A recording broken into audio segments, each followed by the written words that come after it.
บรรยากาศการส่งท้ายปีเก่าลาวพศ2567และต้อนรับปีใหม่ลาวพศ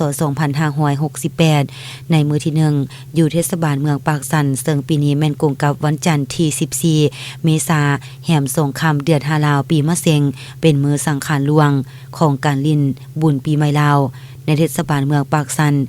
มวลชนส่วนหลายได้พากันเบิกบานมวลเซินอยู่ตามบ้านเฮือนของตนและตามแคมทางเพื่อหดน้ำใส่ผู้คนที่สัญจรไปมาและมวลชนจำนวนหนึ่งก็ได้พากันเข้าวัดเพื่อไปหดส่งพระพุทธรูปอยู่ตามวัดวาอารามบ้านของตนที่ได้นำลงมาให้หดส่งเพื่อเป็นการขอพรสาสางลางสวยสิ่งที่บ่ดีให้ไหลไปนำปีเก่าปีใหม่ขอให้มีแต่โศกแต่ใสมีแต่ความสุขกายสบายใจ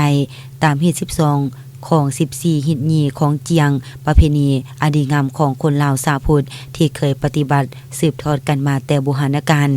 ซึ่งอันที่ขาดบ่ได้ในวันบุญปีใหม่ลาวแม่นการฮดทรง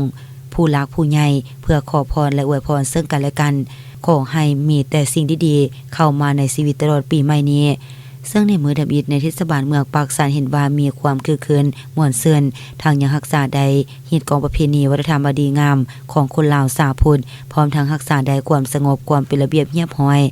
ในการสัญจรตามท้องถนนของกฎระเบียบจราจรวางไว้